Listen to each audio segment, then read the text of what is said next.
It's snowing today, so I'm going to get this outside bit done very quickly. One of the questions I've been asked is, do I park my car outdoors and do I charge outdoors and does the cable get wet? Well, you can see from the way the snow is lying on the ground at the moment that yes, we charge outdoors, yes, it's fine, and no, the cable doesn't get wet. When I get rid of this, you'll see, hang on a second, let me just try and do something. Okay, I've just moved into the porch. Right, this thing here is the 3 kilowatt charging cable, and at the bottom of there, dangling away, is its cover. Let me just put it on. So once the cover's on, it's a fully waterproof cover, and we just leave it sort of on a bush like that. We go out, we come back and plug it in and carry on charging. So yeah, to answer the question from the guy who asked it, yes, our car is always outdoors, and yes, we do outside charging. And no, I should have shut this when I'd finished, but that's now done. Okay, I might remove that. So let's get in the car now, and I'll address the questions I've been asked about the Polestar 2. The things I'm going to talk about for the rest of this video are 3 things I found recently during the time we've had it, which is now probably about a month, and 1 thing that I don't like. Let's do the thing I don't like first. This thing here, this thing that says your range is 240 miles, and I've got 90% battery because it's been on charge. That is fictitious in the extreme. The best way to check your range is to click on there, go to maps, and just go back a bit here, and then put in some sort of, where are we going to go? Let's go to London King's Cross, and just load a route. Slowly, it'll load a route. Doesn't normally take this long to load a route. Okay, well, let's do that. Let's look at something else. Here we go. Right, and it'll say here. That's probably not a good one because it says 0% at the end. Let's get rid of that one, and let's go somewhere else.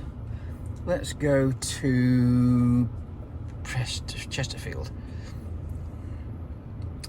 So that's not far, and Head south, then make a U-turn. Okay, thank you. Head south, then make a U-turn. Okay, thank you. It says we've got 78%. That is the thing that you've got to go with. Ignore this range indication here. It is completely, as I said, it's completely fictitious. There's no resemblance. While I'm doing this, and before I get to the good stuff, I'll talk about range.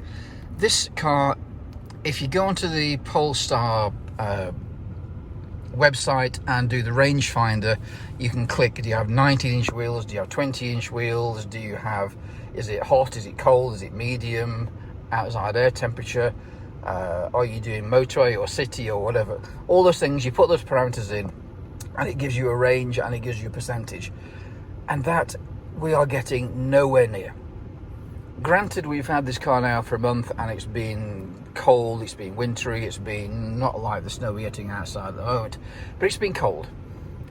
We've done some journeys, 130 mile round journey, 120 mile round journey, and we're getting, I don't know how to work out the kilowatt per hour thing, but what I do is I take the amount of miles I'm doing, let's say 15 miles, 30 mile round trip. So in 15 miles, I'll be down to 78%.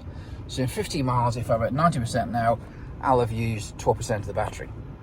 So 12 divided by 15 divided by 12 gives me 1 point and a smidgen percentage. So if I then multiply that by 100, that gives me the realistic range of the car. And yes, I understand that if I go 60 miles there and then come 60 miles back a little while later, the batteries are warmer on the way back, so I'll get slightly better range. And it sort of changes by 1%, 2% at the most. But my range, my best range so far has shown 180 miles by my calculations, but I'm getting probably 130 to 150 miles. So I'm getting 1.3 to 1.5 miles per percent of the battery, which is dreadful. It's nowhere near what's been put out by the pundits that review these things, or or Polestar itself, or even the Polestar mileage generator on the website. So if you are getting a Polestar and you think, wow, we can do 240 miles, look at that, 240 miles with 90% of the battery, it's a load of crap. It really is a load of crap. So ignore that one. But let's now get past that. Looking at when we went back to the charging thing, when we got the car, or before we got the car even, we were looking at the, oh yeah, we're going to get a Polestar, we're going to get an electric car, we need an outside charger, we need a Zappy. And we didn't get it put in before we had the car, so we had an outdoor plug 13 amp socket put on the wall, and we've been charging the car from the 13 amp socket now for a month or so. And with the amount of range and the amount of places we go, we don't need to spend £1,000 on a Zappy. Round here, even if you take off the government grant, you're spending probably £700–800 on having a Zappy fitted. But we don't need to do that, because we go 30–40 miles, come back, we go 50–60 miles, come back, we go 120 miles, come back. And we can do all of that quite easily, plug it in when we get home. Yes, it takes a lot more time to recharge, but we're not doing 120 miles the next day, or the next day, or the next day, or constantly. So we don't need to spend right now £1,000 on having a Zappy. So when you're getting your Polestar or your electric vehicle, give some thought to how far will you be going, and do you really need an outside charger? Do you really need to spend all that money on a 13 kilowatt charger when the 3 kilowatts, if you go the shorter journeys like we do, you come home and you plug it in again, and then you have the afternoon at home, you go to bed at night, you come back, get up the next morning, and the car's charged again. Right now, I can think of no reason why we need to spend a lot of money on a Zappy or its equivalent. That just thought for you. Right, the good things I've noticed while we've had this car, these tickle me, they're quite nice. Normally when you wipe a car and you spray the window, you get the zzz, you get the sort of two jets coming out of the thing. With the Polestar, it comes out of the windscreen wiper. So you put your, here, you can see the water on the window, and it comes directly from the windscreen wiper. I think it's childish, but I really like that. The second thing I like, when we first got the car, we were surprised that it didn't have heated mirrors. And you get the mirrors, you get the mirrors that will drop down while you're reversing, you get the mirrors that have the mirrorless thing that everyone's gone on about. It's a bit, we couldn't find out if it had heated mirrors, and we thought it didn't, and we were surprised. It's got heated wheels, it's got heated seats, it's got heated everything, it's got electric chairs, it's got the whole kit and caboodle. But if you want to have the heated mirrors on, and it does have heated mirrors, and we found if you press the heated, it's either the heated rear window or the heated front screen. I think it's the heated rear one, the heated rear window, which is this button here, and leave it on. That will also heat your mirrors as well and clear those. So we found something. But the thing that really tickled me the other day was, we've had an Audi before this and a Beamer before that, and if you wanted to just drop the mirror just a little bit, like that, you have to sort of push in little increments with the finger. But this has got 3-speed windows, and I found this out purely by mistake the other day. So if you listen, if I do a gentle push, that's that one. If I do medium push,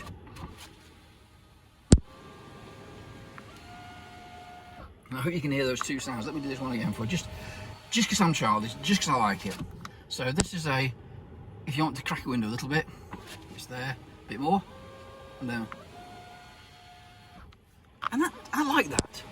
It's the attention to detail where you don't have to go with the window. It's just gentle. It's just nice. That's the attention to detail that Polestar put into this car. And other than the range, I can't fault this car. It's beautiful. You know, it's I was going to say a lovely panoramic sunroof, but it's a panoramic snow roof today. But all other things aside, if you accept that the range is not what people say, and if you accept the range is not what Polestar say, and if you accept that the range is not what's on the Polestar rangefinder website page, then, and you can live with that, the Polestar is fabulous. It's 0 to 60, I mean, somebody said the other day 0 to 60 in 4.3, somebody was getting, and they said that's faster than the Porsche 911. And this is a fast car, but it's a hatchback. It's a 5-door hatchback. We go camping, we've got 2 dogs, and we load the car up with all the things, and we've had the tow bar fitted. You couldn't do that in the Tesla. In the Tesla Model 3, you've got the boot, and you couldn't get in what we get. We have a log burner. We went to a whole load of logs from somebody the other day, and we cut them ourselves, and we filled the back of the Polestar with logs. You couldn't do that with a Tesla Model 3 that easily. We just took the back parcel shelf out, we dropped the seats down, and we have a huge area. I tell you, we are delighted with this car. The only thing that is niggling me, and was niggling me, and I took the car back to be assessed by Volvo, and they said no fault found on the range. Having talked to the people on the Polestar 2 forums, they're getting nothing. They're getting dissimilar. Sorry, they're not getting dissimilar to me, and they're getting nothing like the range that has been purported by the press, by Polestar, by the people that do these checks. But it's just a fabulous car. I can only recommend this car highly. But if you're somebody who wants, make sure that you do get a guaranteed 240 miles range out of 90% of the battery, then it's probably not the car for you. But give some thought to, as I finish this, give some thought to, if you got an EV, or if you're getting an EV, and if you're like us, you were thinking, oh, got tick box, got a car, tick box, let's go and get the Zappy, tick box this, tick box that. The tick box for the Zappy, I would say, use the 13 amp plug for a while. If you feel that you are not, if you feel you are draining the battery too much, then yeah, go ahead and get a Zappy, get the 7 kilowatt Zappy and do that. But if, like us, you're going out to the shops, you're going into, we go to Sheffield, into the city. If you're going, I'm a drone pilot, I go to Leicester on business, I go to Hull on business, I fly drones for my clients in these cities. I don't need to spend nearly £1,000 on a Zappy when I can come home and recharge it. I'm not going out every day, I work from home a lot right now. So right at the moment, this may change in the future, you never know, if I get a lot more busy. But right now, at this moment in time, I don't see the need for the expense of a Zappy, and we haven't in the last month seen the need for the expense of a Zappy. It might be that you need to go out every day and you need to do a 100-mile round trip every day, and the 13 amp socket won't charge your Polestar fully in time to do it. But something to think about. But just to recap for me, yes, I charge my car outdoors. Yes, it is outdoors all the time. Yes, the cable's outdoors all the time. I charge it, then put the cap on, finished. I love the water on the windscreen. I think it's fantastic. I love the 3-speed windscreen wipers. That's not the manual. I found that out the other day just purely by happenstance, by trial and error. Wasn't even looking for it, but now you know it too. So you can then go, "Oh, I didn't know that happened." And when you put it in reverse, if I put it in reverse now, you'll see the mirrors go down, because that's a setting in the car that you do anyway. You've got to check that and set that. But if you've got any questions, please ask. I'll do my best to answer them for you. If you've liked this ramble, please, I would appreciate the thumbs up. If you want to subscribe, most of my videos are drone videos of things I do for clients, but I am doing more and more Polestar videos now that people are asking, what do I do, how do I do this, my opinion on things. So if you've got a question, please ask, and I'll do my best to answer it for you. Thank you, bye bye now, see you next time.